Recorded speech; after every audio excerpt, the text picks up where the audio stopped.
Hi, this is Mary Eppert from Kamaj Fiber Arts. Today we're going to talk about plying, specifically making a 2-ply yarn from 2 bobbins of singles. So when you spin a single, you spin it either in the S direction or the Z direction, and when you ply, you do it in the opposite direction. For instance, if you spun both bobbins in the S direction, you would ply them both in the Z direction. I'm going to show you a really easy way to make sure that your yarn is not overspun. And then I'm going to show you another easy way to overspin your yarn for yarns like cables. And you will never look at plying the same way again. You'll be an expert. Okay, I've got my 2 bobbins on my little lazy Kate here. This one I set up on a table. It just comes off a little bit easier on the side than from below. Now remember, both bobbins need to be spun in the same direction. So if I spin this one S, I need to spin this one S, then I apply in the Z direction. If I apply this one Z, this one has to be spun Z, and then I apply in the S direction. Now if you want to spin like a traditional spinner, and you're doing a woolen yarn, you want to use a larger whorl to spin your yarn, and then a smaller whorl to ply your yarn. And if you're doing a worsted yarn, you want to use the small whorl to spin your yarn, and then you apply it on the larger whorl. And we can talk about whorl sizes. That is a hard word for me to say. It's W-H-O-R-L, whorl. I think that's my Ohio accent coming out. Anyway, so I have them on here, and I'm going to set them to the side and to the back of me. Now first, let's do a little troubleshooting, and I'm going to show you a few ways that I use to ply and why it may not be a really great idea. Okay, so I spun those in the S direction. I'm going to go Z. So I used to, when I was a new spinner, I used to do it like this.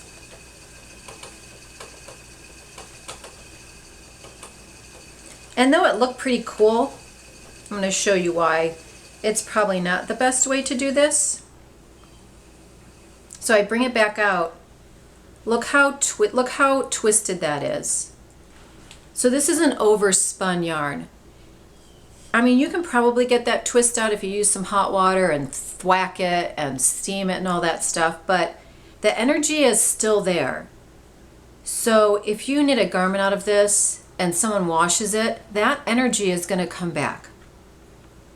Unless I'm making a cable yarn, and we'll talk about that in a little while, but if I want to do a nice balanced 2-ply, this is probably not the best way to ply. Okay, so here is another way I used to do it. I used to bring my hand back real fast, and I used to let it go in. Now what happens with this is, I mean, it kind of looks like a balanced yarn, but the ply is so loose that when you knit with it, these are going to come apart. And I see that quite often. And I've done this quite often until I learned what not to do. Alrighty, so let me show you a really simple way to get a balanced yarn. And what you're going to do is you're going to count the number of treadles. Okay, so, and this hand always keeps the 2 separated because we don't want the twist going up into the bobbins on the lazy Kate. We want to keep those 2 threads separate. Okay, so I'm pinching here to kind of hold, and then I'm going to let it go and then pinch down here. 1, 2, 3, 4, 5. Okay, so I counted 5, and I'm going to check my twist.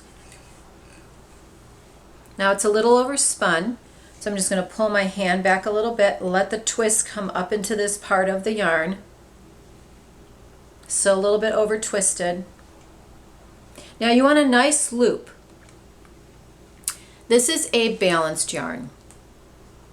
So this is what I want, and I spun it a little bit on the thicker side, so it's going to have a little bit of puff to it, but once you set the yarn, it'll be better. Okay, so I'm gonna bring it back. 1, 2, 3, 4, 5. A little over twisted. So with this thickness of yarn, I probably only need 4 treadles for about a 12-inch piece of ply. Let's try that again. Okay, so I'm going to bring it back. Come on, wheel. Bring it back about 12 inches. 1, 2, 3, 4. I'm going to stop. Still a little bit. And you may find that, excuse me, if you have some thinner areas of yarn, you're going to have less treadles. But if your yarn is pretty consistent, you can kind of bet that for each 12-inch piece, you're going to treadle about 4 times. And you don't have to keep stopping each time, but you want to stop every now and then to check your ply to make sure it's not over twisted. 1, 2, 3, 4. I'm going to check it. Gosh, still a little bit. Okay, so we're going to do 3 this time. 1, 2, 3. That looks a little bit better. Let's put 1 more in and see.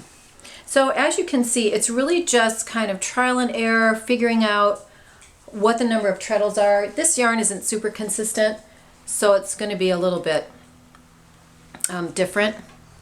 Another way that people have plied is they just bring their hand back. I mean, though it looks really, really pretty and nice and tight, but again, see how overspun that is? So I'm going to pull my hand back and let the twist and the energy travel up into the yarn until I have a little bit of a balance.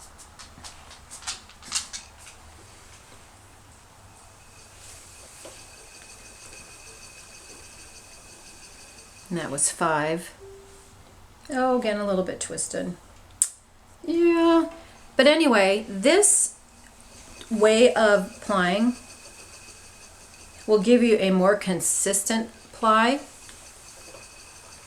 along the length of the yarn and give you a more balance. So when you pull it off your niddy noddy, it's going to be so balanced, you're not going to have any kinks in it at all. And you're going to think, oh my gosh, why didn't I know about this a long time ago? But that's how we learn. It's all trial and error. You know, maybe watching videos that someone else has done, reading books that someone else have written and given you some tips. So kind of educate yourself about spinning. You know, read as much as you can. Everybody has a little bit different way of doing things, but there are some basics that you want to kind of follow if you want a certain kind of yarn. Even with art yarn. Okay, so I'm kind of checking as I go along. I'm 1, 2, 3, 4. And it's not kinking up on itself as I put it in the orifice. So I'm a little bit of kink, so I'm going to pull back. And there's a nice balance. Now, if you want to do cables, you need to have a little bit of an overspun yarn. So we know that you need, maybe for this particular yarn, you need about 4 or 5 treadles. So I'm going to do 1, 2, 3, 4, 5, 6, 7. Now that's a really overspun yarn. See how much energy is in that? But when I do a cable, it's going to look really pretty. See how it locks into itself? So that is one reason you may want to overspun or an over twisted yarn. And another reason, a lot of weavers will do an overspun yarn. So I just balanced that. I just pulled it back and balanced it out. A lot of weavers like a little bit of a over twisted or overspun yarn when they do a crepe. So when they weave it and then they wash it or whatever that is. Can you tell I'm not a weaver? And then they get a little puckery look and it's really beautiful. So it really just depends on the outcome that you want. But if you're just spinning for a nice crochet or knit yarn, you really don't want to have a lot of twist in it. It will turn, your garment will turn out a lot nicer. You won't have all that built up energy that will rear up its ugly head later on and then cause a lot of problems for either you or the person you gave the garment to as a gift, and they'll be like, what the heck? And they gotta like block it every time they wash it. So anyway, so there it is. Just an easy, quick way to apply and kind of break some of those old bad habits that I know I have done when I was a new spinner. And your yarns are going to turn out way better than you've ever expected before. Oh, a little bit of twist. See, just pull back. All right, hey, thank you so much for watching. I have a website, comagefiberarts.com, where we sell all sorts of really great fibers, soft silk and other spinning fibers. We also run the spinning box. It's a monthly box where we have fiber artists sell their fibers and show their fibers, and you can get a lot of nice fibers to spin with, and that's spinningbox.com. All right, hey, thanks a lot. Talk to you later.